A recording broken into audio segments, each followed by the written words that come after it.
Slow to 1/2 impulse power. Let's be friends. Slowing to 1/2 impulse power. Reliant in our section, this quadrant, and slower. Sir, may I quote General Order 12 on the approach of any vessel when communications have not been established? Lieutenant, the Admiral is well aware of the regulations. Aye, sir.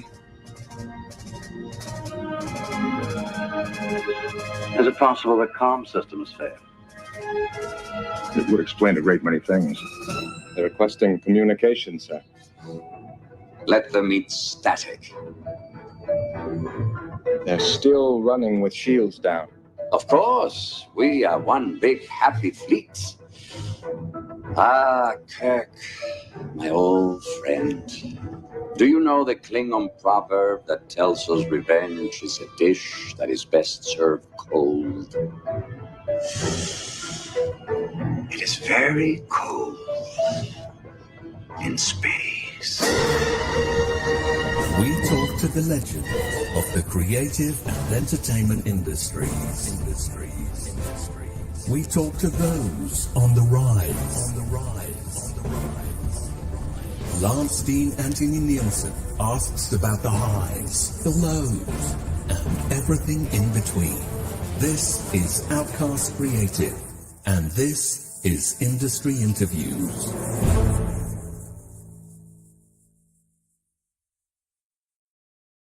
Oh, what a classic, fantastic scene. They don't come any better than the space battle in Star Trek II, Wrath of Khan.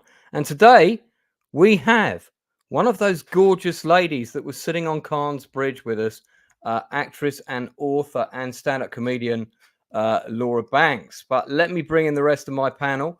First, we have Antiderative Jill, who runs an absolutely awesome Star Trek channel. How are you, Jill?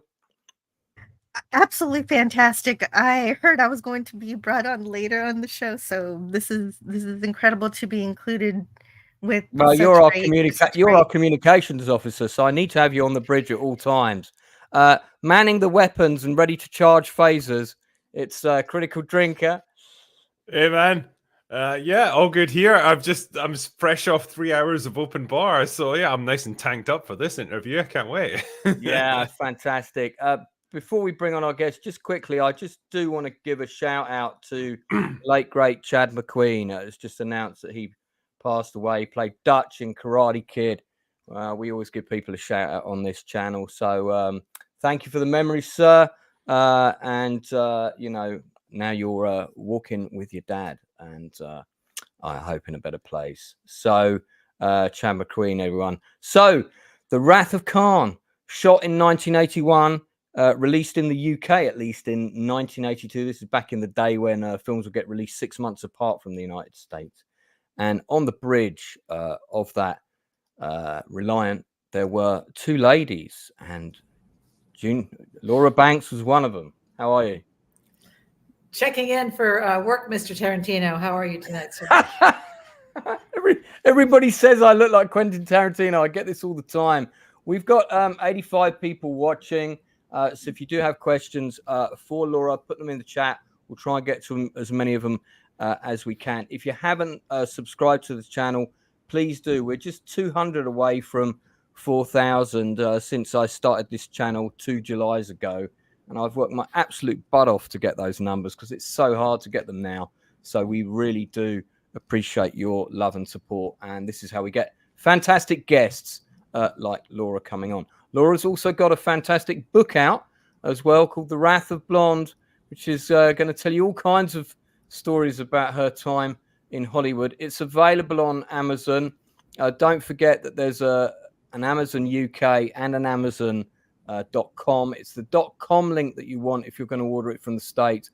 Otherwise, it will take about 6 weeks to get there if you order it from the UK version. But this is the UK link I'm putting in now, and I'll put the American link in shortly. So, Laura, in case you haven't watched one of my other interviews, I have a standard quick fire set of questions that I ask every guest that comes on. Fortunately, there's no right or wrong answer. You just tell me what comes into your head. Is that okay? And then we'll jump into your career and adventures. Sure. Fantastic. Can you recall as a kid what was the very first movie you saw on the big screen? Jungle Book. Okay. Do you know what the last film was you saw on the big screen? Yes, I just went and saw the wonderful Beetlejuice. Fantastic. How did you like it, incidentally? You know, I'm not normally taken by sequels. I got to say, they knocked themselves out with plots within plots and terrific recreation of some of the more sci-fi-ish characters. And Keaton probably could have been used a little more with his stand-up and improvisational talents. But all in all, I had a fantastic time. It has to be said, I could watch Michael Keaton do that character all day for sure. I like how he's aged 35 years and he hasn't missed a beat. Like, it's like he's just playing Beetlejuice like yesterday. Was there one American actor or actress that you always wanted to work with, but you didn't, that you haven't worked with? Was there somebody? Well, I met Jack Nicholson. It's in my book. I hung out with Jack in Hollywood when I was working at he found me in a lipstick lesbian bar serving cocktails. And, you know, I mean, how can you spend time with a person like that and ask questions of a man like that and not want to act with a man like that? I mean, I'd have to say probably Jack. Okay. We might come back to that story later. You have a favorite film that you watch at least once per year? Oh, well, the TV series is The Marvelous Mrs. Maisel because she's a comic and her rise and all. As far as the film goes that I watch once a year, I've watched a lot Blade Runner. Oh, fantastic. Good choice. Do you last quick and not only did you watch it, but I also heard in one of your interviews that it's your favorite sci-fi movie. So I'm sorry to interject with this question. Do you have an opinion on whether or not Deckard is a replicant? Or, I don't. Okay, fair enough. Thank you. Last of the quick fire questions. What would you say, since the year 2000, in your opinion, is a groundbreaking television drama series where you went, yeah, that was good. I would have liked to have been in that, or that's something I've got to watch. I've got to binge all the seasons. I've got to see what happens here. I mean, the whole Lord of the Rings series is just stunning. You talking about the Rings of Power, or are you talking about the movie? I'm talking about the Rings of Power. You're a fan of the Rings of Power. I am. Okay, over to you, Drinker. I'll let you lead from here. Sure. No, that's a whole other conversation. It is. We are both big Lord of the Rings fans on this panel, but me too. We do feel that the TV show has some narrative script issues, which could be. Okay. Well, I don't know enough. I know just enough to have fun and not enough to be, and enough to be stupid, which is important. Listen. If you're enjoying it, that's great. If it's your jam, I'm all for, you know, whatever people like. But would you? Let's remove the sci-fi fantasy element. What about a more grounded TV series? Is there something that really caught your eye? Oh, in the last decade? Yeah, in the last 20 years, let's say. In the last 20 years, an episodic television show. Yeah. Oh, well, for sure, Marvelous Mrs. Maisel, I feel is just nonstop brilliance. I mean, everything about it, the way they captured the 50s, the way they captured the boys' club that stand-up comedy really is. She's taken after, Joan Rivers. And, you know, I struggled with my stand-up. Of course, I love that show. Mad Men, you know, I think is incredible. I love period pieces back in the 50s. I think it's like an amazing, kind of interesting, visually, creatively, just the way the whole looks and everything is fabulous. Episodics, last 10 years, you know, I mean, those stand out, you know. Yeah. Okay, fantastic. Well, let's go back to the beginning of your career. You studied acting, I believe, in the University of Kansas. Is that right? Well, yeah, it started in high school where I got the lead in the high school play and did experimental theater. I was in a Kurt Vonnegut piece about Ernest Hemingway that was very dark and fun. And then Luigi Pirandello in Kansas City at the University of Kansas, Lawrence, Kansas, did a Pirandello piece, which is a Italian, very complex. I was the lead, and I was like 16, new at school, and it was a full graduate cast. They were all been on Broadway, and it was a rake stage and a huge script. And my director had worked with Max Reinhardt in Austria, and he had One Glass Eye, and when he spoke, he was like, he could not understand what he was saying. And he was interesting. Yes. So I started at KU, but most of my acting studies went on in New York City with a woman who recently passed away, Sandy Shurin. Sandy Shurin Acting School. You're the second guest who's mentioned her, actually. Anthony Rapp was with me. Anthony Rapp was sort of sitting behind me, and as a kid, he's like, "Is she any good? I got you guys. You're in a great class." Yeah, Sandy Shurin. And then in LA, I studied with the great late Harvey Lembeck for comedy. His son, Michael Lembeck, went on to do a lot of directing of television, but Harvey was Eric Von Zipper back in the Beach Blanket movies and taught tremendous comedic stage work. I love anyone that taught me comedy. I studied with Greg Dean and Davis. Greg at the Westwood Comedy Store. He was a regular. He was on Saturday Night Live quite a bit as a juggler and a premier stand-up comic now. Whoopi Goldberg, when I was in my improv comedy with troupe with Whoopi, she taught me a lot just by being around her, right, without being an actual teacher. Can I that actually? Oh, go ahead. You go first. Yeah, before you were obviously cast in Wrath of Khan and so on, had you had much exposure to the Star Trek franchise? Did you watch the TV show back in the 60s or anything like that? Or were you absolutely kind of unaware not? of it? No, right. None whatsoever. Okay. You didn't know who Khan was before you did Wrath of Khan? No. I mean, there's a whole story there if you want me to go into it now about how I got the role just by accident.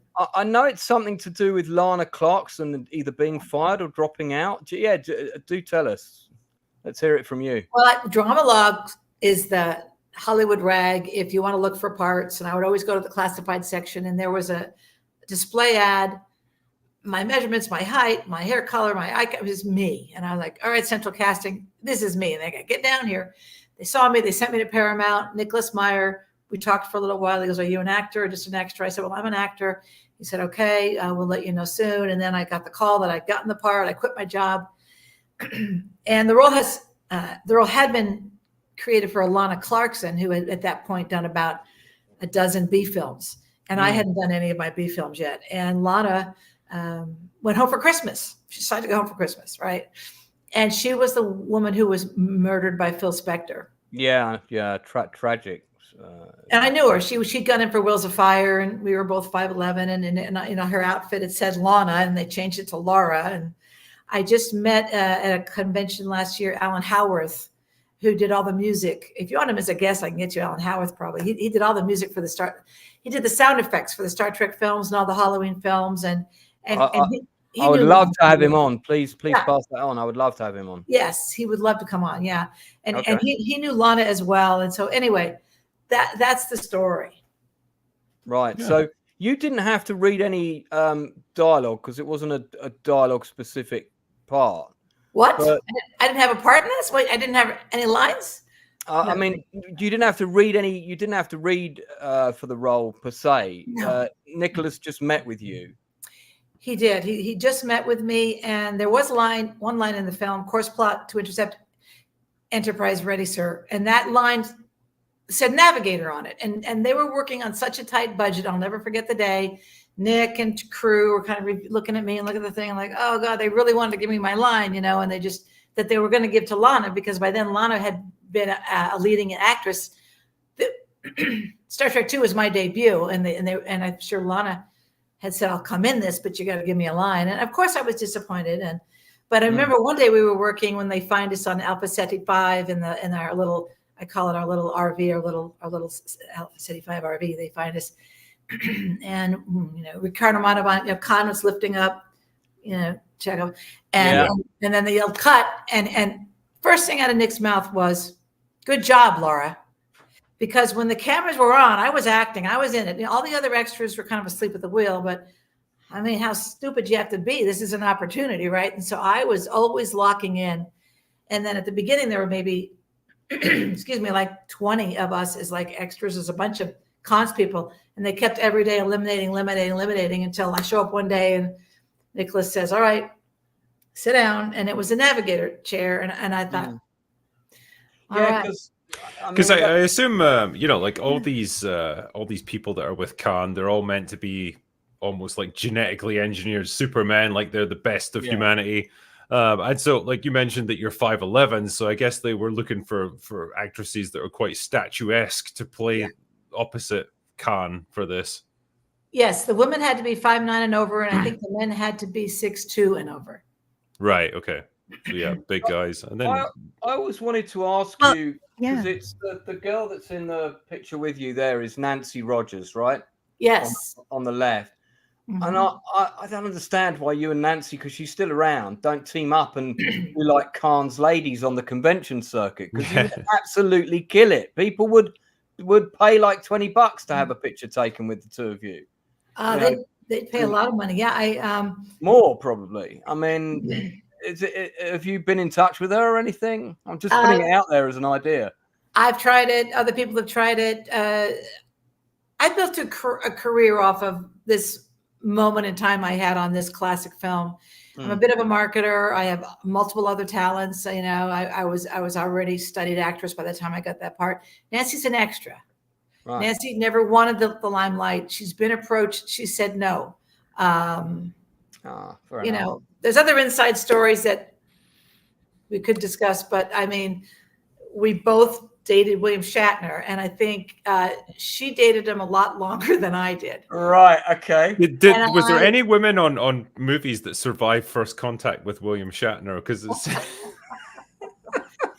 he's actually a terrific guy. He's still a dear friend of mine. He just got me on the GalaxyCon convention circuit in 2023. I had 5 cities. Right. He came on I have a 25-minute interview with him on my podcast, for God's sakes, that maybe at that point 100 people were listening to. He's a good person, hysterically funny to hang out with, completely unpretentious. I mean, people go, oh, he's supposed to be kind of nasty, this and that. And I'm like, well, he's not nasty to a leggy young blonde. Let's put it that way. I mean, I assume like during the filming process, like you wouldn't have been working with William Shatner during that, because like his scenes were different from Khan's scenes. They were filmed weeks apart. But I guess you got to meet him during the. So I was sent to Houston.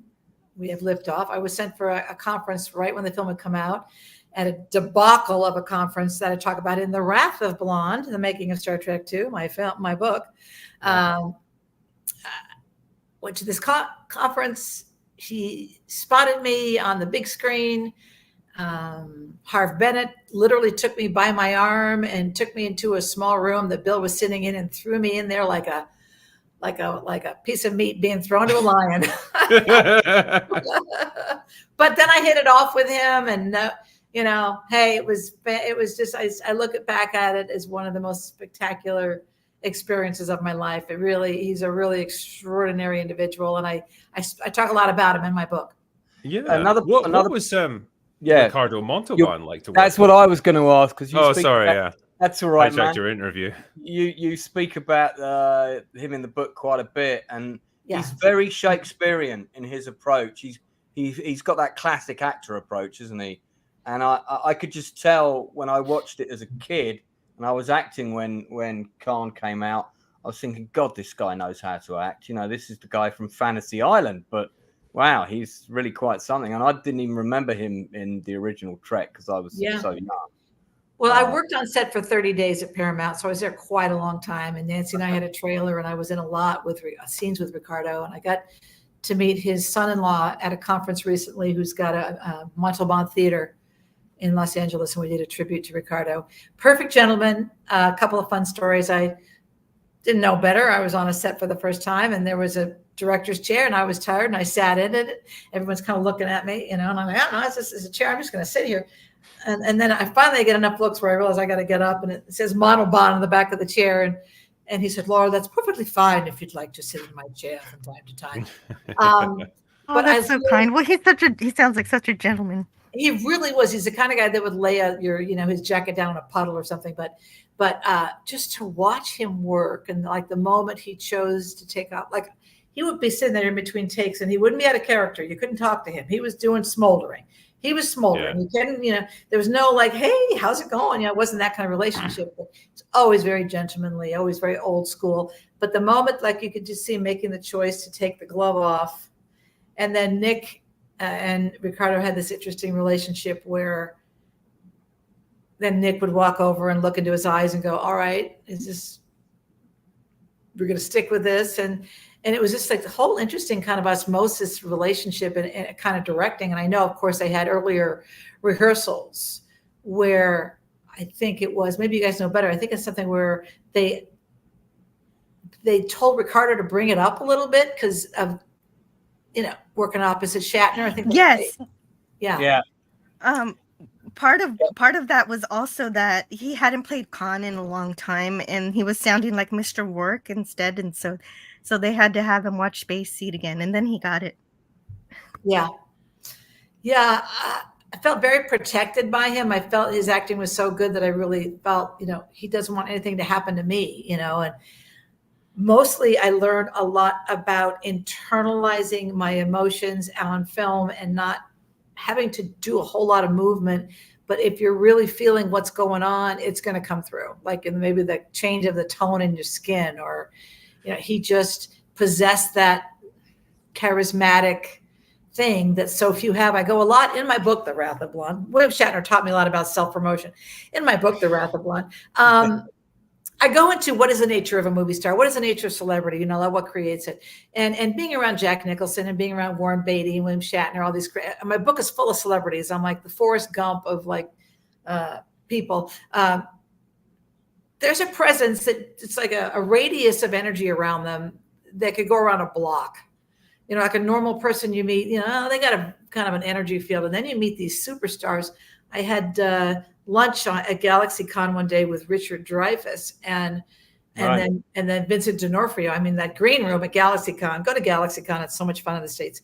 But these people, even when you're with them, it's almost like there's just something coming out of these people, and they don't have to do anything but just sit there. Michael Rooker, who I worked with in my third film, who's gone on to be, Marvel, big everybody. Guy, yeah. Same thing. Are they harnessing their energy in another way? I don't know. Well, I do wonder about that because it's like, we get to see them when they're either performing in the movies or they're doing interviews or they're like on the red carpet or at conventions. And they're very much like turned on. They're in entertainment mode because they know they've got an audience there. But do you still get that same charisma from them when they're just in private? Just doing their thing. I was at Bill's house and hanging out and just, and you try to be, fun and, we go to a restaurant or something, everyone's staring and he's being normal, but it's not just that he's recognizable. I've been thinking about this my whole life, having been exposed to multiple famous people, like hanging out with Kevin Bacon for a while in New York. And I was there at the Comedy Store with Robin Williams. I mean, really, my book is all about all these crazy people I would hang out with. And every one of them, it was an energetic difference when they were just chilling. There was something about them that it was a sparkle in their eyes or some way they smelled or something. I think it's just some sort of a karmic, psychic. I mean, I do think there's big planets and small planets in the universe, right? And I think some people are just big friggin' planets. Yeah. I suppose they get into showbiz for a reason, isn't it? Because they've got that drive, they've got that personality to shine through and become a star. Yeah, everybody notices them. Like Bruce Willis was a bartender that people just be like, oh my God, who's this guy? Not just the women, or Harrison Ford is a carpenter. I got a chance to hang out with Sean Young for a while. I was her understudy recently, about 2 years ago, and she does Christian films now, and I got a chance to talk to her about Blade Runner, and she's not too fond of Ridley Scott, unfortunately, but I kind of hit on her and she said no. But that was you heard it here first. Yeah. But she had that too. She has it now. She's Sean Young, Yeah. I clearly undersold you earlier because Tyron Lethbridge says $20 for a photo. Lance, I would take 100 pics for that price if my wife says that's okay. I'll throw in my doll as well if anybody wants my doll. Hang on. Let me put you up on a little Funko Pop. Got a Funko Pop doll now.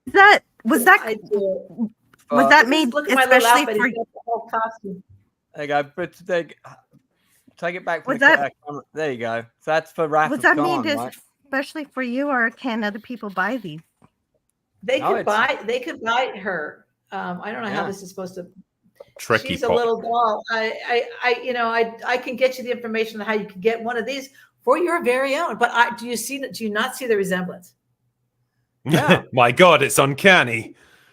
The hair is spectacularly close. Thank you so I was curious about one thing, because like you've been quite active in the convention circuit, like, and I'm assuming back in the 80s when Wrath of Khan first came out, like probably conventions weren't such a big deal back then. Like, when did it start becoming a thing that you took part in? 1982. I mean, when the film so it did start like right away for you. Yeah. Oh, okay. Yeah. The one and then I dropped out. Always... I didn't keep doing them. I made 3 B films, and like Lana Clarkson made 17 B films, and some actors go tirelessly to these conventions forever. And I don't know, not that I'm judgy of that at all, but there was enough was enough. I did maybe 10 or 15 in the 80s, and then I just quit. And then I just recently came back with the 40th anniversary of ST2. Right. In my book, The Wrath of Blonde.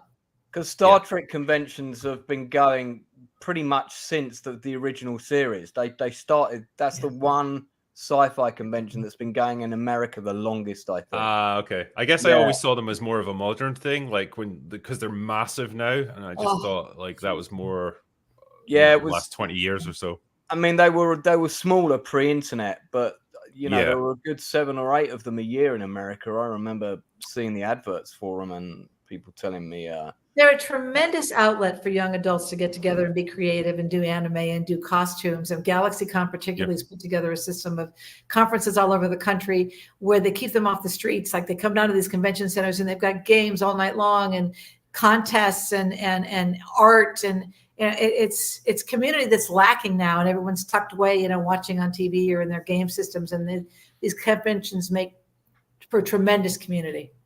Yeah, that's a great point. It does draw people out, but it did start with Star Trek, at least in America. Yes. Yeah. Well, the atmosphere is always great when you go to them. Like it's super positive, and it's really just like everyone's chill. Like you can see people going around in the most weird and wild costumes imaginable, and no one ever passes judgment or has a laugh about it or anything. It's just you're doing your thing. That's cool. Yeah. I like it. Now, have you ever seen anyone dressed as the whale probe from Star Trek 4? Sometimes that would take some doing. I go, you weren't. I go, Laura was in a Star Trek movie. Like a friend will tell somebody who just meets me, and they'll go, oh yeah, what costume? Probably couldn't see your face. Like, what kind of costume were you in? I'm like, it's my face. But they didn't allow us to put any makeup on, which wasn't okay with me and Nancy. So we would sneak in a little eyeliner, and she had nail polish. And so sometimes you'll see pictures of her and her hands like this is because she had nail polish on her hands. But dirt, we were allowed dirt. But no, I was on the box cover when the movie first came out. It was such a sensation where Paramount, they decided to sell one of the first sensations of the VHS, right? 60,000 copies they sold at $40 a pop. Yeah, it was one of the first sell through after like Footloose and Raiders of the Lost Ark. I think Wrath of Khan was pretty soon after that on sell through. Yeah, I remember.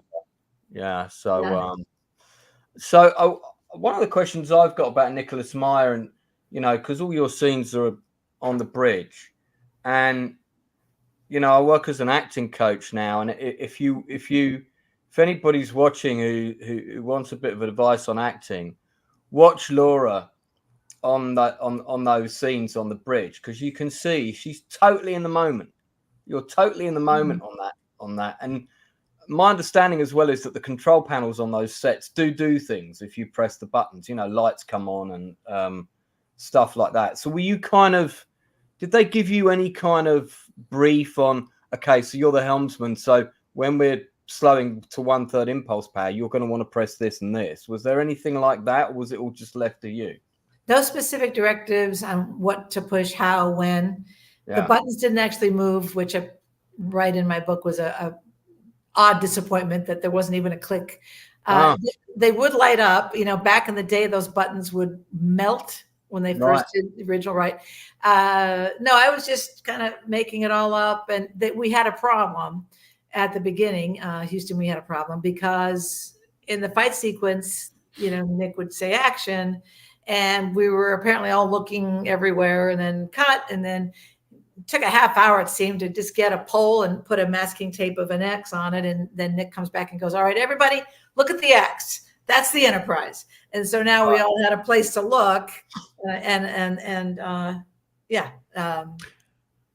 When you get to the later stages of the movie and Khan starts to lose, I guess, like, shit gets hit by enemy fire and like all kinds of pyrotechnics have to go off on set. Like, were you there for that, or did they swap you out for like a stunt performer? Or well, I've died 3 times in 3 different movies. Thank you very much. And I've been eaten by a monster, which well done. You can say thank you very much. Yes. The day that they blew up the Reliant, which was the Enterprise, right? So they shot the same bridge.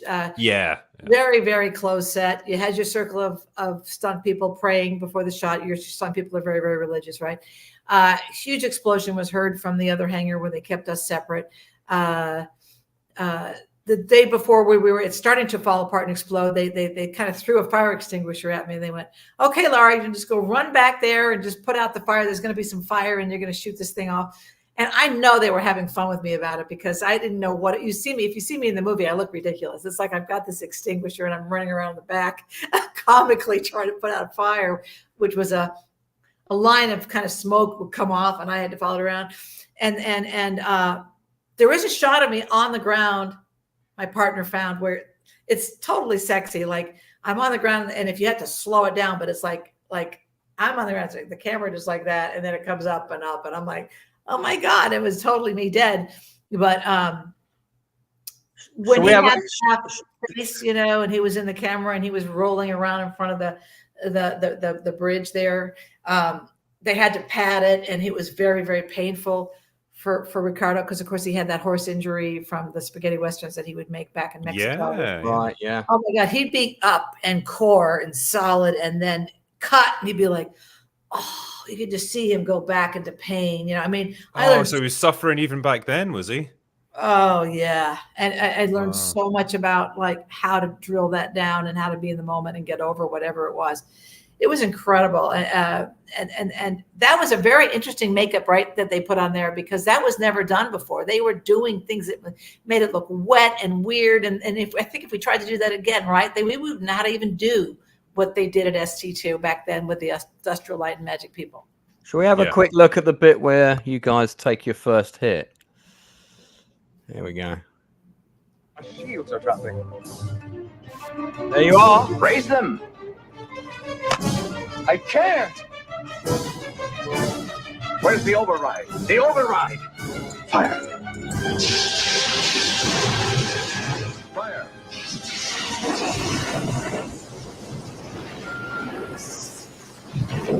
There I am in the back. Yeah. Sir, why can't you? Yeah, I think you did a pretty good job there. I didn't know what I was scared. I think you look completely squeeze. You look like you know what you're doing with it. That's awesome. There's only so many ways you can squirt a fire extinguisher. They give you like the weakest extinguisher ever, though. It's like this tiny little jet of smoke that comes out. I know, like a little die to have that job. I always wondered, I backed away. I should have stayed in camera. I was like afraid for my life. I mean, after Wheels, then Wheels of Fire was like horrifying. We'll talk about Wheels of Fire next. There's a stuntman that falls from the ceiling in that scene. Yeah. I always wondered, like, where's he come from? What was he doing? Was he washing the window up there or something? Because it's not like there's an upper bridge with a railing, At least it's like he was painting the ceiling or something. It's like, oh man, I'm just trying to do my job here. Throw this kind of ladder and have him jump off. Yeah, I wasn't there for that moment, but actually, I kind of think it works. I kind of think it's kind of cool the way they threw the body around like that. Oh yeah, no, I mean, I still think it's the best space battle ever filmed in Star Trek, and one of the reasons it's so good is because it's not fast. It's not like zoom zoom zoom zoom like Star Wars. Star Trek is all, the ships move very slowly and deliberately, or at least they did until somebody else got involved. JJ, and made it all like Star Wars. It's just, that's why this fight will always be the best one in Star Trek in my view. And many people's views. Yeah, I mean, I'd like to think it's a common held view. Absolutely. So you were on that for 30 days. Yeah. And that set was basically a pod. Because I've got a picture of it. Oh my God, this book is so heavy. I've had it in my lap the whole time. I know, isn't that book great? I mean, it is fantastic, and I can tell you were interviewed because they quote you quite a lot. They do, yeah. And you're like literally, apart from Ricardo and Judson Scott, you're the only one of the extras that really get any text time in this. It's fantastic. Well, I just feel like I've gone out of my way to be a spokesperson for this film. I've gone out of my way to be a spokesperson for the Reliant, for the crew, to explain that part of this iconic film. Someone had to step up, and as a host and an ambassador and an actor and a writer and a comic, I mean, I live for the spoken word, and as many ways as I can live in infamy with what I had happen there. I will continue to share. So that's the bridge set seen through like a gap. Basically, it's that and it was that you were basically in this for 30 days. So that must have got pretty hot.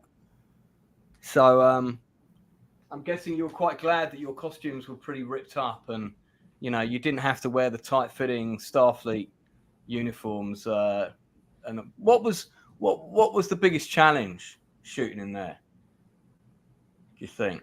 I was petrified. I quote in my book, The Wrath of One, Penelope Cruz, you can't be in a major motion picture and not be absolutely horrified. There's this giant camera that comes into your face for close-ups. You're working with recognizable stars.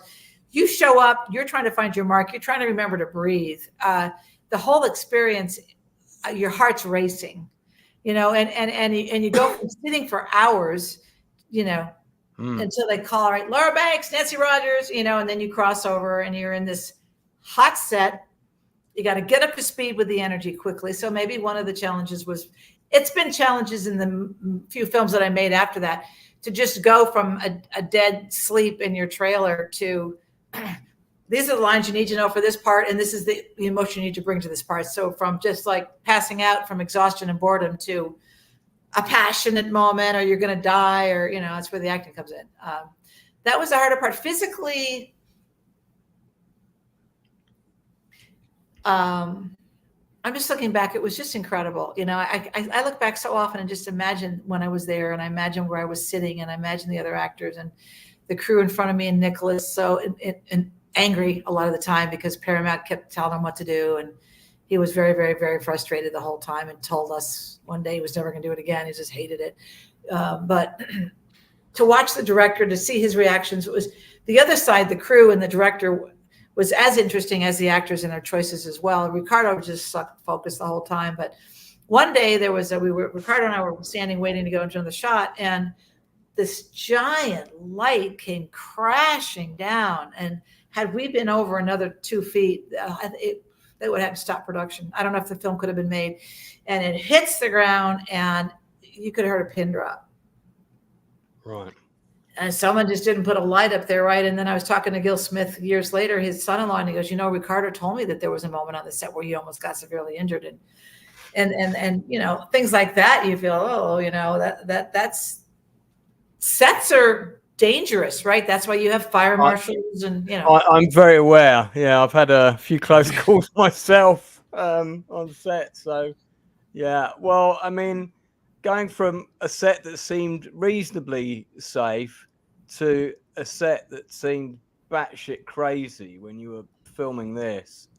For anyone who doesn't know, sort of between 1982 and 1992, there were absolutely dozens of Warriors of the Wasteland low budget movies, most of them shot for like $2 million or less. A lot of them came out of the Italian Cinecittà film studios, but some of them were also shot in Malaysia.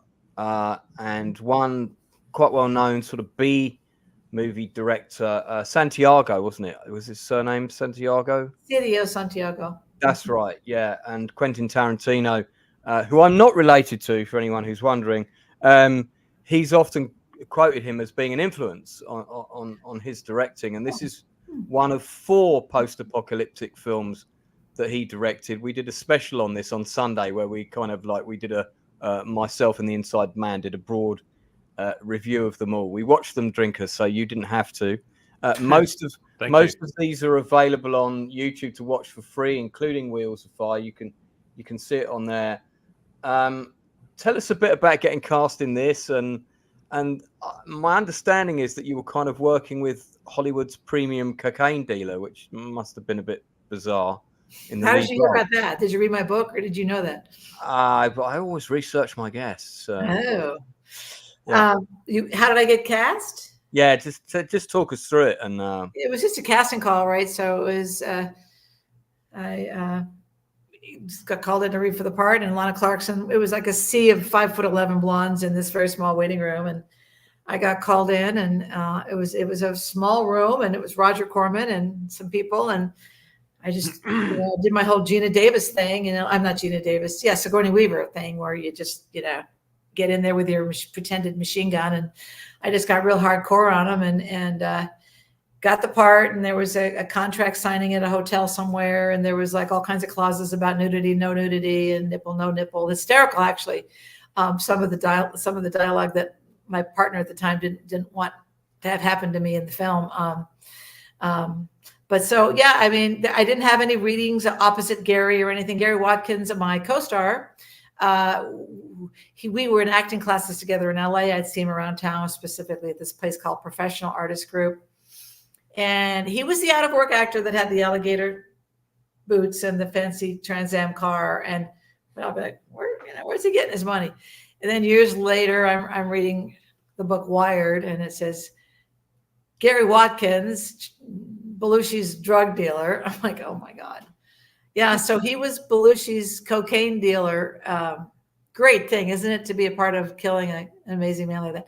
And it seemed like Gary was always wired as well. Like, he didn't want to hang with me. He was he was always on edge, and then at one point he put his hand right on that flamethrower and burned it horribly. Right. Yeah. Yeah. Which is, health and safety was. It was the 80s, man. No one cared about that back then. One of the things about this film is that, like, there's a huge abundance. One of the reasons I remember it more fondly is because it had a sense of scale. Like, the battles were way bigger than the Italian rip-offs. And in one scene, you had like 300-400 extras, more orcs than were in Rings of Power recently. So I don't know if he got the help of the local army. I have to tell you. I have to tell you the story. Yeah. Tell us. So we have lunch. Lunches were great. The food was great in the Philippines. Incredible fish. This thing called a sand dab that you get it out of the sand soft, and it was like lobster, but it was fish. And I was, having a lovely time at lunch. And this little general literally shows up, and I'm having lunch with him, and he goes, today you're shooting with my army. And I'm like, right, I'm shooting with your army. That's great. And he goes, no, you really are shooting with my army. And I'm like, okay. And so we go into this salt quarry, and I get jumped out of an armored personnel carrier, and I go, men, this way, and so I'm running with my vinyl plastic looking leather outfit with the split up the sides and the gun and now they're all running, and now they all start shooting off their guns for real. They start shooting, and I'm running to where I can't run anymore, and I'm up against the edge of a wall, and now they're still shooting, and I go into shell shock. They cannot get me out of the Manila Intercontinental Hotel for 3 days. I know what shell shock was. I experienced it. And what had happened was the little general had told his army to shoot off the ammunition in their guns so he could order new ammunition. And they were falling as they were firing. And this is all in my one-woman show called Amazon She Warrior, about how they literally petrified me with shooting, and how I could have been. And of course, Serio's like a mile away behind a rock, sipping cappuccino, But yes, the scale of this thing, I had no idea. I was like, this is how you shoot a movie. This is what's going on. I'm like, no, all right. Well, let's just take the lead lady's life into her, our own hands here, and what the hell, blow shit up around her, and don't tell her we're going to blow it up, and just watch her reaction. And, if someone said they were going to chop off my hair the very first day and turn me into like spiders from Mars, I probably wouldn't have been, sprayed down with fire repellent every day, like some actresses get a close up with powder. So I was getting there you are. Fire repellent, there I am. Yeah. I had a hawk, Oh yeah, that day they didn't tell me that was going to happen. They would literally blow things up, and then I would know, like, as it was happening, it was going to be happening. Tires burning everywhere. I'm probably going to get, some sort of strange illness before I die. I mean, like what we were breathing and what was going on. It was just, oh my God, I'm going to go into shock again. You guys are going to make me go back to therapy. All right. This is the true believers. Did you avoid getting tinnitus from that? Oh, I have tinnitus. Oh, really? I have to. Oh, hell yeah. I mean, are you kidding? Look at this. I mean, it was Scourge, Skag. I mean, this is a horrible film. I really highly recommend no one even watch this film. I mean, this film, literally you're going to need therapy, even if you weren't in it. Like, I don't know. I mean, like, why did I do this film? Like it was this, or like someone handed me a porn script and I'm like, well, I'm not doing that. I mean, literally that happened. There's standards in Hollywood, and this isn't one clearly, but a girl's got to start somewhere and a girl's got to eat, I think it was Nicholson who said, it's Corman who Jack started with Nicholson as well as Shatner and Ron Howard and Scorsese and all the greats started with Roger Corman, King of the Bees. And they all said, it's a place to start, it's a place to learn. And it's also a place to die. Apparently it's a place to die. I think a lot of the old Roger Corman movies, they've got a certain charm to them as well. Like, because modern movies, they'll use CGI for all this stuff, and back then, they were doing it with sets and pyrotechnics, and I don't know, there's just something quite cool about that. It's like if you watch, these old sci-fi movies like Battle Beyond the Stars. It's all like model spaceships flying around and getting blown up and things. It just looks cool. It's got real charm to it.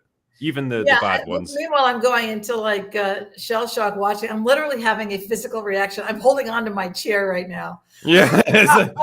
Bringing back the PTSD. Oh my God. Okay. I mean, I mean, that film. You have a doll. Let's go back to the doll. That's, Oh my God. That when I watched it and I watched the whole thing, I thought, I don't remember this being this bad. I always thought this was one of the better ones, but the only thing that made it better was it had a bigger sense of scale. But the main actor, just no charisma, no presence, and I think you wrote somewhere that you and him, like in the story, getting together, that felt so awkward. It felt completely out of place, and wasn't that his idea? Wasn't supposed to be in the script or something? Gary Watkins' idea that we get together? No. Yeah. It didn't It was feel in the like script. I mean, we had that. There's a point in the movie that's so ridiculous. Like the whole thing is just, you got a Playboy bunny who's tied to the top of a car, and I'll probably go to hell for part of this, But then like my contract was, nothing like that. And like there's a quick shot of nudity of me where where Trace and I roll down a hill, and then he opens my blouse, and then he kisses me, and then it goes, oh, and it's like some sort of like a, sunset, and we're like on like a romance novel cover. It's just in the middle of this horrible film. And then he broke all the rules where he wasn't supposed to touch me in certain places, and he did it out of spite. I mean, this is things actresses deal with, but it was still good. I mean, if you're actually kissing an attractive man, as much as you hate them, it's still fun. I don't believe any actor who goes, oh, I don't know, I can kiss somebody and not feel it. Really, like who are you telling that for? But anyway, there was that weird love scene in the middle of this, just like it just kind of felt a bit awkward. Blue Collar here says, glad to hear these amazing stories from you, Laura.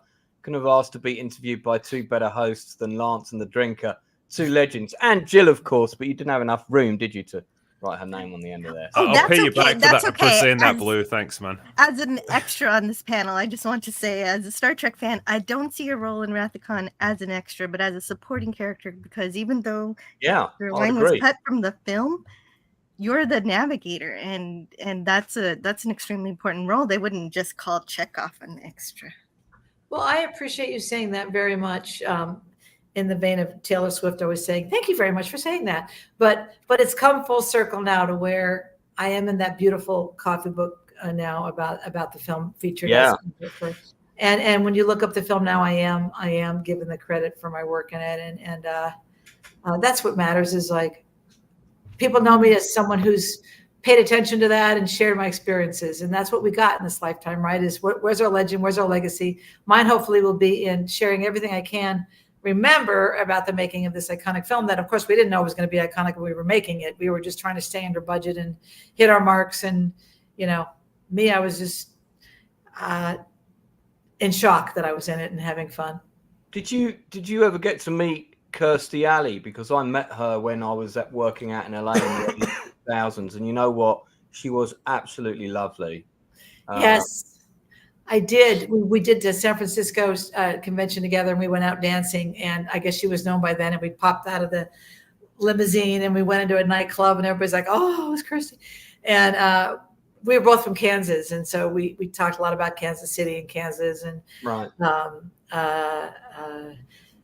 Then years later, I was on the set of Cheers, and my friend I was with at the time knew Ted Danson. They were chatting, and then Kirstie came over to talk to Ted and go, "Hey, we got to get back on set." And she looked up and she saw me and she went, "I know you." And I'm like, "Yeah, hi, Kirstie." She's like, "Oh, hi, Laura. How you been?" And it's really sad when she passed away. I think she had a hard time of it, you know. And back then she was even dieting a little in Star Trek 2. She had the diet pills in her room and stuff. And that was always my second book. So I've written 4 books. One was a bestseller, a humor book on dating called Breaking the Rules. And my third book was Embracing Your Big Fat Ass, an Owner's Manual. And it's about brilliant title. Yeah, and it's about women accepting their body types. And it's a sad thing because Kirstie really hurt about that a lot her whole life. Yeah, no, I hear that. Drinker, I know you've got to duck out, mate. Yeah, sadly, it's kind of late here in the UK. He's got 2 massive greyhound dogs that demand his attention at 6 o'clock. Yeah, they like to get up early in the morning for walkies. So yeah, I know, Drinker. I know you'll give Laura a tweet for her book if that'd be all right. No, absolutely. And Laura, it's an absolute pleasure to talk to you tonight. I'm sorry I couldn't stay for longer, but you're gonna really just go have a drink. Let's be honest. Yeah, well, I always do that, and then I'll pass out. But no, it's great to see that, like, you know, you did this role in one of my favorite movies of all time, but then you've had this like amazing, vibrant, interesting career, and like everything that you've done afterwards. It's great to have caught up with you and heard some of that tonight. So yeah, thank you for coming in to do this. I appreciate it. Thank you. Thanks a lot, Drinker. I'll catch you real soon. Thanks, man. It's been a dream to share a panel with you for the first time. It's good to meet you. Yes, thank you, Jill. You're actually kind of cute, so yeah.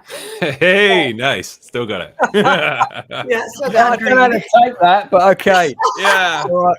Yeah, I got hit on by Cannes helmsman, man. That's awesome. I'm glad you were here to glamorize me, Drinker. Please come along and do that again. Yeah. All right. Well, thank you guys, and appreciate it, and I'll catch you around sometime. Thank you. Yeah, thank you. Just most recently, I filmed a video for YouTube with an influencer. He's like 2 million followers, and I was cast in the lead role where I found an alien's body in the alleyway in Tampa, Florida. And that is out now under a guy named Anthpo, Anthpo, and he's brilliant. And 1.3 million views, and that just happened a few months ago. And I ended up being the whole end of the story of this guy's creating this alien invasion story. It was a lot of fun. Well, when I sort of first wanted to reach out to you to come on, I didn't even know you'd written a book. And as soon as I saw it and I read some reviews and I read the portions, I knew that Drinker was a massive Wrath of Khan fan. And I just thought, you know, because my channel's tiny compared to his. So I thought if we can get him on, that would be a nice big boost for you.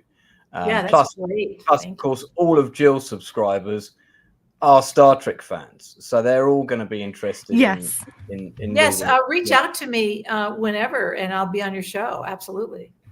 Oh, that is. I didn't think that was possible. Thank you so much for considering me to appear. That would be really great. Jill's whenever it's good for you.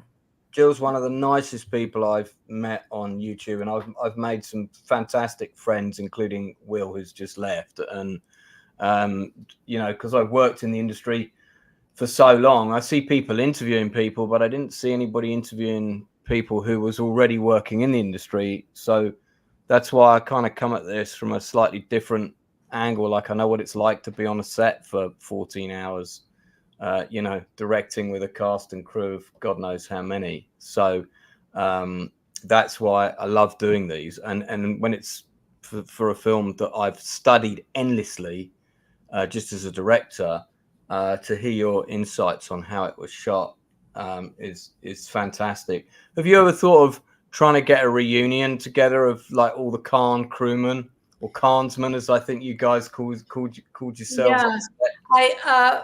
Are we still live? Are we still people watching? Yeah. We're still live. There's still 81 people watching. All right. Yeah.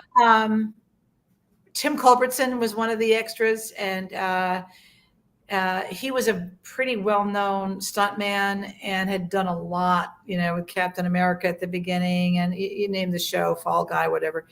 And I got Tim involved in one of the conventions last year, and that was the only one I could really dig up and find. For a while, there was a fantasy that I could find the whole crew, but since they weren't all working actors and they didn't kind of go on and do what I did, which as far as staying in craft and doing things that would even be able to find me again. A lot of them just probably were extras and then disappeared. But I mean, there's just so few people that can represent the Wrath of Khan now, other than Bill, and Walter and myself. And, I mean, the set that they created when you find us with all the big fans, right? On that was an amazing experience. I walked into that and they had us in the big, I call them the rugs, the big rug they throw over. That was my first costume. Yeah. And it was heavy and horrible and hot. That was a hard physical day. Then they would position us on the stones, the rocks in the back, the boulders. And then that became the box cover in the poster. It was a shot of us. You see us sort of looming up and over the hill. And you set that to the music of the very famous, amazing, what was the name of the music guy who did all the music for Star Trek? James Horner. Thank you, James Horner. Anything you could set like eating a cracker to James Horner, and it would be amazing. Yeah, right. And so they start those fans going, and over and over again they would retake, I guess, until they got the mix of sand and dirt, and not sand, really kind of like a red dirt, and fans just right. And then they finally cut. I remember standing out in that really uncomfortable moment for a good hour. Yeah. Over and over again all day. Amazing. That's like a studio set. I know. And I mean, lots of great shots again. I thought it was SETI Alpha 5. Yeah. SETI Alpha 5. And he thought he was leaving us on SETI Alpha 6. But I didn't know. This is how they make movies. But I walked into this hangar full of dirt. At any point, like once you got cast, did somebody say, "Hey, do you want to watch the VHS of the original episode with Khan in as a bit of background," or did you not feel you had to do that? No, I didn't. None of those graces were there. Have you still not seen that episode? Yes, I've seen it now, but not back then that I had not. And the grace was Nick choosing me for that role. The grace was him acknowledging my acting talents and being with Ricardo and on set. And that when I ended up on the bridge, like I knew, even though I didn't know Star Trek, it was an interesting, when you first get there, there's kind of catacombs and like hallways made of steel. And I still didn't even know it was a Star Trek film. So when they took the ad out in Dramalog, they didn't say Star Trek because they would have gotten. Yeah, that was a clever, move on the part of the casting director. Can you imagine how many more people would have gone up for that if that had been the case? A lot of movie stars just want to walk on in a Star Trek movie, right? And so, but I remember one of the first days I was there was an actor taking a nap in one of the hallways with the halls where they would be running around. And then there was a cat. I saw a cat back there once, a Star Trek cat. And then the day that they took these iconic pictures of us, completely unexpected, they just. Mike, the publicity guy, said, "Hey, we're done for the day. Hey, you three come over here. Let's just take some shots on the side." And then these turned out to be, very, very valuable commodity to the picture. Yeah, these the first time I ever saw any publicity for the movie, I think it was like Starlog magazine did a special or something. Yeah, and I picked that up, and this was one of the stills. And, I saw the Star Trek, the motion picture when I was very young, and it didn't have, it was quite long and quite slow. And I love it now, but like as a kid, I was sort of like, oh, don't know if I want to see Star Trek 2. It might be long and slow like the first one. Travesty. Chat's going to curse me, and rightly so. But I like TMP. no, I know you do. But I went back and watched it deliberately on the biggest screen I could find when I was older. I also saw Star Trek's 1 to 6 all in one go, twice. That's cool. At the Empire Leicester Square, and they were all presented in 70mm. So the first. And which is your favorite Star Trek movie? Oh, Wrath of Khan by far. Yeah, Wrath of Khan for me is the only one that scores 10 out of 10. I think my favorite is Khan first, then probably Star Trek 6, The Undiscovered Country, then the one with the whales, Star Trek 4. Then started the one with the whales. It's interesting. Alan Howarth makes a very interesting conversation. The sound effects man on all the Star Trek films. He won 2 Oscars. He shared with me over dinner how he discovered the sound of the Enterprise. Oh yeah, and it was the whale movie. He wanted the sound of a whale, and he couldn't find anybody who had any sounds. And there's like only one guy on the planet right now, like alive, that had these recordings. And Alan found him, and he listened to the whale, and then he listened to then he started listening to a bird, and he combined the whale with the bird, and it was perfect. And he had this epiphany, a mystical experience, seeing and believing, like, oh my God, these two creatures are attached. Like they're really they're one and the same. And Alan Howarth knew the gentleman that Gene Roddenberry hung out with back in the day, who created, everything, of course. And there supposedly is a gentleman who actually taught and believed that there was a federation. I'm sure everybody knows this, but does everybody know this? I mean, the conversation with Alan Howarth, who also knew this person that Roddenberry studied with, was that there's truly a federation. And apparently Alan Howarth was hanging out with this guy one day, and he had a mystical experience where this guy said, all right, look up now, you're going to see a ship. And Alan looked up and he saw a ship. And then he said, look up again, he saw a ship. And over the course of a 3-hour dinner, Alan Howarth shared about how he felt he'd seen proof that there actually is a federation of starships guiding the universe. That's nuts, man. I hope so. And if they've got any quite jobs a vision. If they've got any jobs going, I'd be very keen. A starship did enter my dreams the other night, but I just figured that's because I love Star Trek. I don't know. They're so I mean, you but it's kind of like Galaxy Quest, where that kid says, where Tim Allen says it's all real. It's all real. And he goes, I knew it. I knew it. And it is all real. It's all in the back of my book, The Wrath of Blonde. Everything that was created out of Star Trek, the flip phones, the flat screen. I mean, you just go on and on and on, the things that they envisioned.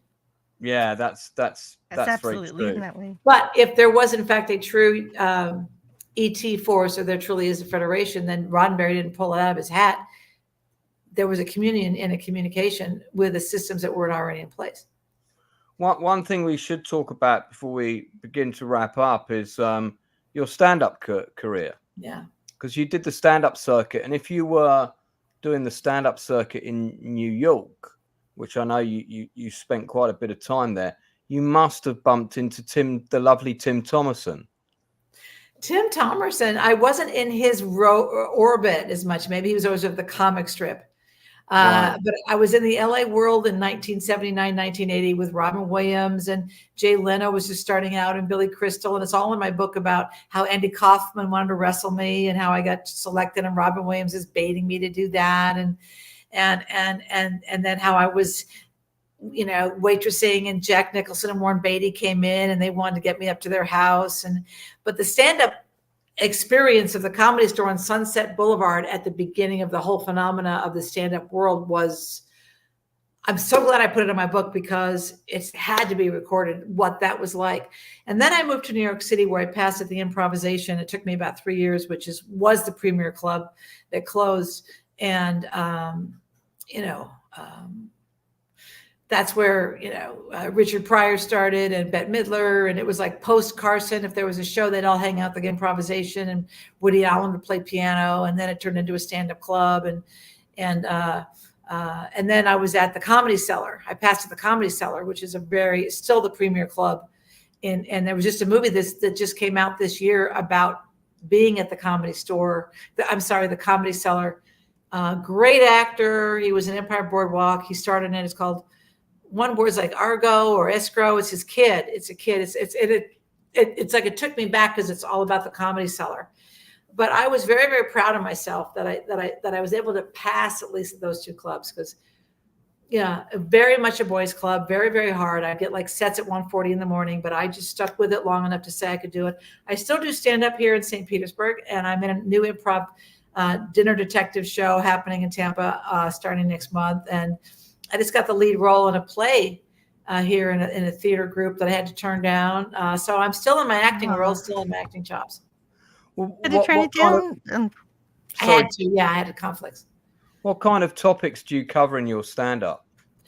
A lot about personal appearance, about what I look like, about getting older, about the films I was in. You haven't been eaten by a monster, very green and very horny. Things are going pretty well, so I took them home to eat the folks. A lot of Wheels of Fire humor about leading armies into battle, and Star Trek, just sharing that was his real chest and it was bigger than mine. So a lot of it just like humor from my films, and then I go into dating. My books were a lot about dating, breaking the rules. I did Love Online, which before anybody was even dating online, and that came out. Nobody bought the book because people thought it was nuts, but I was on all the talk shows talking about how that was going to be a phenomenon. People thought it was crazy. You were ahead of your time, it sounds like. I've always been that way, like a little bit of a zeitgeist, when it came to that, ahead of the zeitgeist. And Breaking the Rules sold 250,000 copies, and that was just an over-the-top, insane dating book. And then Embracing a Big Fat Ass, and now The Wrath of Blonde. But it's a lot about empowering women. It's a lot about, go live your life. You're going to make a mess of things. Wrath of Blonde is like, find what your dream is and go make a mess of it. It's highly unlikely it's going to work. But if you don't be living that dream, you don't be bothered living, right? If you're not doing what gets you up out of bed in the morning. And most people don't even know what their dream is, so you got to at least find something that's a burning passion. I mean, yeah. I only just started reading it today, but one of the first things that jumped out at me of reading what I did was how hilarious you are. And so it does make sense that you're a stand-up comic, and and I like that you talked about your education, because that basically answered my question of, was it a craft you honed, or I'm sure it also comes naturally, doesn't it? I love that question. I really do. And it's the seed of a lot of comics. I had a very sad mother. I grew up in a very dysfunctional family. Big surprise, all comics, maybe a lot of us. And she was just very sad. And I have one day I remembered I got dressed up like an Indian, and I offered to trade beads with her. Like, you want to trade? And I made her laugh. And that was it. That was it. It was the second it happened. It was like a change in my life. That burst that came out of her, that uncontrollable burst. And then I just kept wanting to make her happy. And then that just translated to my whole life. And then I just, to this day, comedy is everything. Comedy is the way out. It's the way through. It's the most magical medium I think there is.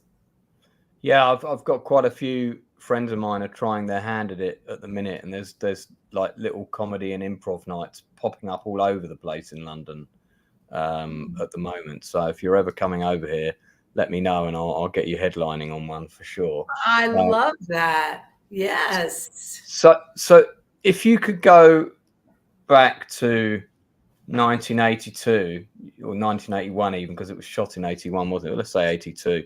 You've just finished doing Wrath of Khan.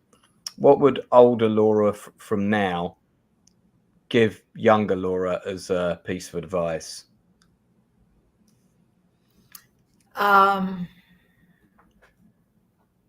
Get a day job. No, you know what the truth is like, stay in your craft, enjoy the filmmaking, enjoy these little breaks when they come along, enjoy being in that world of auditioning and stuff. But had I done it better, I probably would have, gotten a trade or a skill, maybe gone to a 2-year education or something, or gotten something I could have built. I was a marketer, so I've made money as a marketer my whole life, and built some businesses and had some bad luck with it. I go into it in my book. But the advice would have been to pay a little more attention to that bottom line. Right. Okay. And what do you think? Our industry does have this deluge of, broken marriages and wrecked relationships. Look how many times Liz Taylor married. So for every one, Kevin Bacon and Kyra Sedgwick leading the way and holding out, there's hundreds of relationships that haven't survived. I mean, my own was a victim of circumstances of things that happened in the film industry on projects and whatnot that I was working on that left us financially bereft. Yeah. What do you think is the secret to a relationship surviving in the meat grinder that is Hollywood? How do you navigate that? Chemistry, karma, past lives. I think I believe in all that. I think some people are destined to be together, and others. I don't know if it's any worse in the Hollywood world than in real life, Lance. It certainly makes the news, but with 60% of marriages now ending in divorce, it's kind of beyond Hollywood. It's a place to check in and kind of talk about it. But yeah, I think it just has to do with conflict resolution skills, nonviolent communications. Just like even in my relationships, I'm in a relationship now, and we're still struggling. It feels like I've known him from a long time ago. He's an actor as well, and a local actor. And if there's passion, if there's a real connection, and it's bumpy, and then if you have kids and then money, and you know what I mean. So it's all that obvious. So I do think Hollywood puts its own pressure on it. That makes it more difficult because you're making out with other people all the time, getting paid for it, big bucks, and you got so much money. The whole Jennifer Affleck thing, of course they were going to break up. The whole thing felt to me like a publicity stunt. I had a radio show for a while we were talking about it. I think when you're rich and famous and you got so many options, it does get harder. And someone like Jennifer Aniston, who stayed single, she one of my heroes who I had a chance to meet, Gloria Steinem. She and her were talking. Aniston and Steinem were talking, and Steinem goes, Jennifer, we're supposed to be like horribly sad people that never married and have no children. And Aniston goes, yeah, it's a real shit show, isn't it? It's like they were both like the judgment that has come upon them, because they didn't play by the rules that way.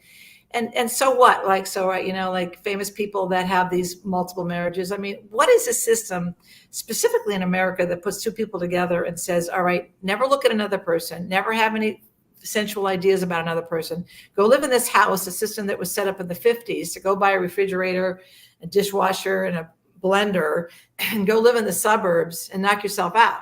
I mean, I never bought into the system. I'm child-free by choice. I've never been married. I think it was a Procter & Gamble stunt, and people bought into it. Of course, you're going to hate each other living in a small house with appliances after a while.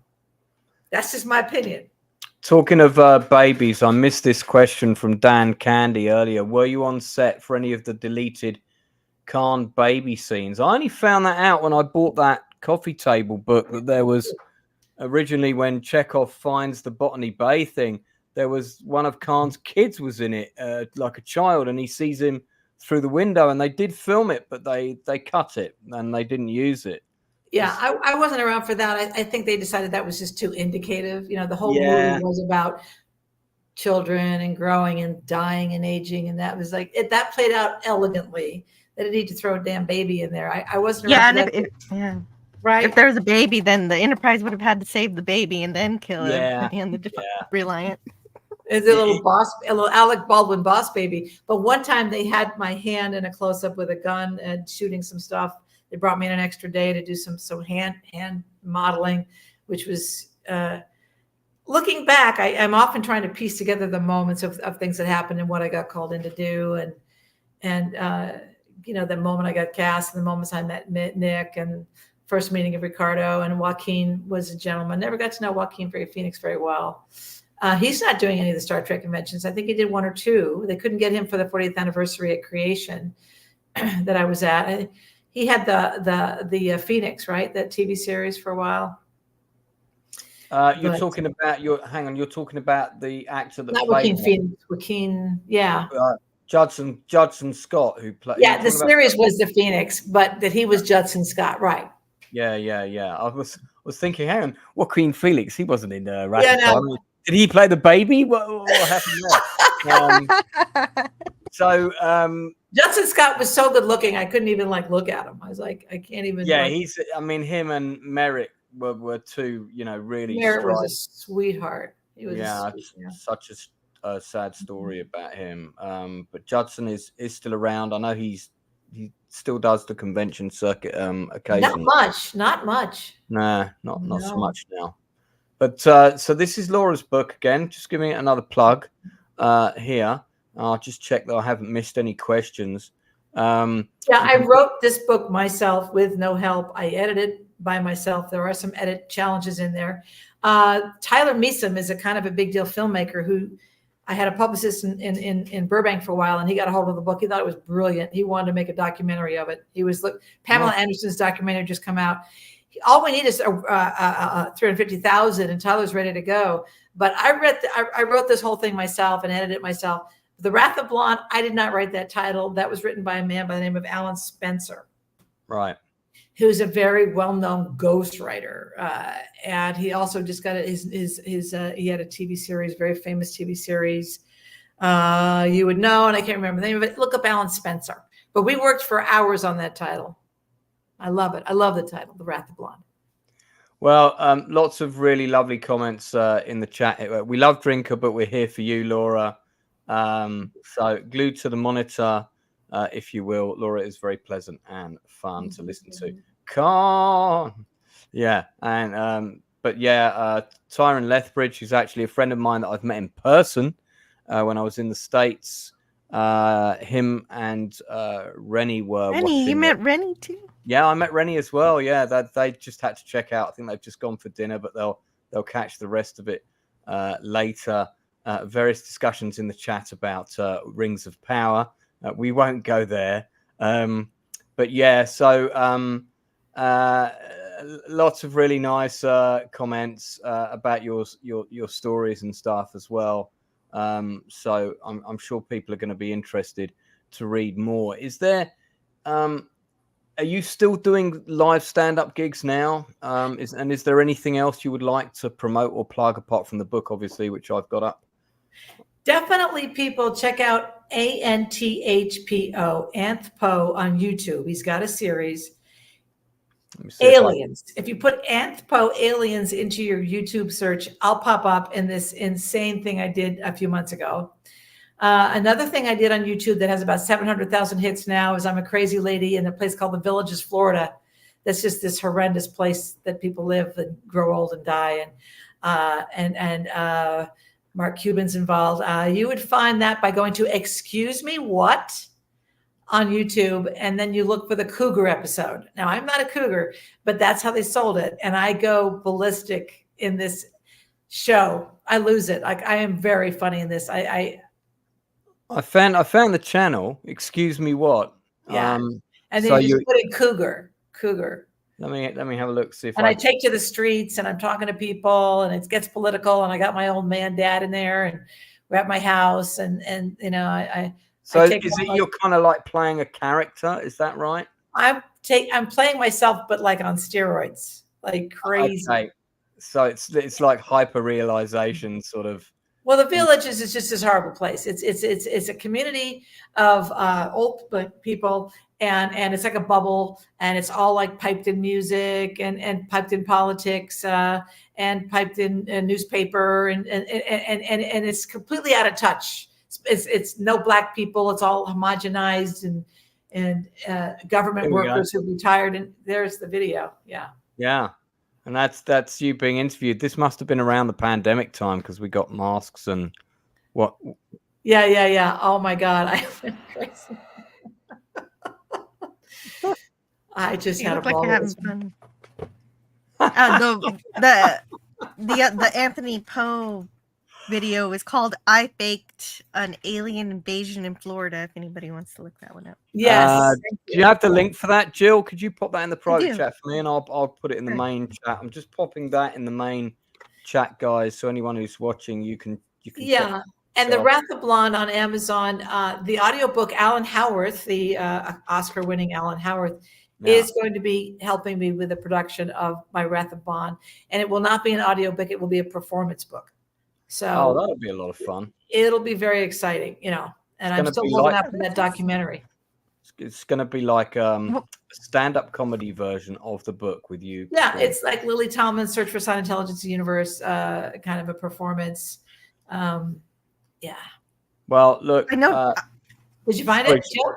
Yeah, we've got it. I've put the link. I've put the link for it up. Jill, sorry, you wanted to say something. Jump in. Yes, I noticed on Amazon there are only 9 physical copies left of your book. Is that true, or is it going to restock once everybody buys them up? I wanted to ask if you're selling it from any other distributors, but then I answered my own question when I found your website. But I know it might not be up right now, but LauraBanks.com will be up. It will be up again. And I'm shocked it's saying 9 copies because it's been holding and no mention of 9 copies only. Amazon will always have the book, The Wrath of Blonde. It's usually selling quite well. Up for a while there, I was like number 600 for actors and documentaries. I'm going to look it up later about why it's down to 9 copies. You know, like that's a good sign. That means people are buying it. I know. Yeah. So I mean, when they did this Anthpo thing, they've just been holding steady. So it may have just dropped off, but no, and with my marketing background, I certainly intend to just keep it going. I did a lot. If you go to my press page on LauraBanks.com, which is down right now, but it should be up in a few days when they figure it out. Stupid people. It shows all the press I've done, and since my back, I'll keep doing press because I want to keep it out there. I will go to my grave trying to make that documentary. 2 of my books were up for documentary deals. Well, no, it's not accurate. Embracing Your Big Fat Ass was at William Morris for a TV show. And then Breaking the Rules was with Endeavor and Ari Emanuel, who's one of the biggest agents in the world, for a show. And Cher looked at it, Bette Midler looked at it. So I've always skewed my writing to what would become a TV show. And I'm convinced this Wrath of Blonde would be just fantastic. So I just need a mere $350,000, anyone listening, to take that to Tyler Measom is his name, TYLERMEAS Measom, who wants to make the movie, who just loves me, adores me, and sees The Wrath of Blonde as a terrific reality doc. So that's I think that definitely has potential there. Jerry Buxton has just said, "Hey, I own the book now. Not going to gamble that the 9 others would beat me to it." So he's literally bought one. There you go. I bought the Kindle for now, but then I saw on your website I could get one that's autographed, but I didn't see a price on there. How much are you charging on your website? 40. Yes, 40. $40. Okay, so if you want to get an autograph one, Laura's website literally went down 10 minutes before the stream. It was up earlier today because I was on there. I'm going to be on the phone in the next 24 hours with them fixing that. Yeah. And we've got all of the links to the book and everything else are below. Don't forget, if you're in America, which I know a lot of people will be who are watching the stream right now because it's 1:30 in the morning in the UK, don't forget you want the Amazon.com link, not .co.uk. That is the link that I just put in the chat a moment ago. And in the book, I go over it, Lance and Jill, so much about the struggle that I went through to follow my dream, from a dysfunctional family. My brother committed suicide. I mean, I deal with some pretty heavy issues at the beginning, while it still is comedic. I mean, one thing Whoopi Goldberg taught me in her one-woman show, Spook Show, which won every award, she had me there and I met her on stage, and Mike Nichols, who I already knew through someone else. I got to meet Mike and Whoopi. I think rare talent really can combine tremendous sadness with tremendous laughter. That's really when you're just dancing the dance. And this is my most proud work where I think I finally kind of did that, because to be self-revealing, to really share that all these horrible things happen, and yet you still go for your dream. I want to inspire people that, don't give up. Life is hard, and you got to keep finding that next thing. Like I just got cast in this dinner detective show. Like, why not? You know, because you got to keep going. Well, acting's a muscle. You've got to. It's like going down the gym. You know, you've got to exercise it. You can't leave it too long. Laurie, you've been an absolutely fantastic guest. Anytime you want to come back on, you know, whether it's for when the launch of the audiobook is happening or whatever, you may well get on ask some of the same questions again. But consider my channel door always open to you. Lance, thank you. But I am going to now become a regular. So now I am going to actually be co-hosting. So well, that's fine as well. You listen, if you ever want to come on one of the panels when we're talking about films, if it's something you think you might be interested in, keep an eye on what we're doing. I often have people like Drinker come on, and we, you know, top 10 action movies or top 10 whatever. We do. I was on a panel at one of the conventions in 23 where I did most of my touring with the book, and it was incredible. It was the films of 1982. And of course, 1982 had every, you know, amazing film, Poltergeist, Star Trek 2. I'm going to forget all of them now, but yeah. What the heck? Why? And it was in the water that year or whatever. It's just interesting when you get panels where you're just talking about even just that year. There's a friend of ours who's got a YouTube channel called Retro Nerd Girl, and her channel is all that kind of stuff. And I did a special stream with her where we talked about the movies of 1984, and then we did another one where we talked about the music of 1984. And I realized that about 40 of my vinyl albums are all movies from 1984, like the soundtrack to Dune and Terminator, you know, Ghostbusters and Footloose, and so many films came out that year. It's uncanny. So, you know, thanks for the subscription, Nathan. Much appreciated. I am 200 subscribers away from 4,000. So people that have tuned in, if you're tuning into the channel for the first time, do give us a sub. This is interview number 75, and I'm trying to hit 200 interviews before the end of the year.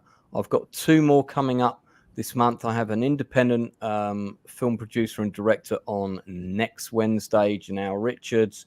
And then at the end of the month, I've got my big guest, producer Gail Ann Hurd, who may have done a few films you guys might have heard of, Terminator, The Abyss, Aliens, and Terminator 2. So I worked really hard to get Gail to come on the channel, and she's been on as a guest once before briefly when I interviewed the director of Tremors, who was another guest who came on, and I didn't know she produced Tremors, so she offered to come on. Well, Lance, congratulations on all your hard work. I will certainly subscribe, and I will certainly send Alan Howarth your way. Please do, and I very much look forward to you coming back on again. I know Jill would love to have you on, and as far as I'm concerned, you're in one of my favorite films of all time. So anything we can do to plug your book and or stand-up comedy shows, we will absolutely be behind you with our social media all the way. So you can count on us to do that. Yeah, definitely. And by the time that happens, I will have read the whole book. Yeah. So thanks to everybody in the chat for coming in and comments and so on. Thanks for Critical Drinker jumping over after a really long 3-hour stream that he'd done on his own channel, just to come and give us a bit of extra press here for Laura, which was great. And of course, thank you to the wonderful Laura Banks. Oh, thank you. And if anyone wants to personally reach out to me, I have no problem giving out my email if you want an autographed book. Laura Banks, NY, like New York, NY, @gmail.com. Oh my God. You're the first guest I've ever had on who's given out their email address. You may get inundated with I don't think so. I think that the people that really want to connect, or that I can get them, you know, my audiobook when it comes out. I'm not big enough to worry about that kind of thing, and it's just a fun thing to be a part of. Do you have a load of Wrath of Khan prints that you could, like these, that you can sign and send to people? I do. I have a lot of different photographs of some. There's one here that you don't see. I was silly. I'm moving out of this apartment. I don't have my stuff with me, but there's a cool shot of me in the wardrobe, kind of more straight on with the whole crew and the blood. Yes. So the answer is yes. I do. I have. You can show us all of that stuff when you come on next time. Okay. Well, look, just remains me to say thanks to everybody for watching. I'm going to be back on, where are we now? It's Thursday, isn't it? Oh, that's right. I'm coming back on Sunday, because Sunday is the anniversary of the peak of the Battle of Britain. So at 8 o'clock on Sunday, we are doing a special show on the movie, The Battle of Britain from the 1960s. We're going to be taking the whole film apart. We've also got History Bro on, so he's going to be telling us all the facts about what actually happened that day. However many years ago it was now, 80 or 80 something years. But that's it from us on the Outcast Creative channel. Thank you so much for subscribing. Laura, thank you so much for being here. And if you do want to hang around and chat to us briefly afterwards, please do so. But that's it. We will catch you all again soon.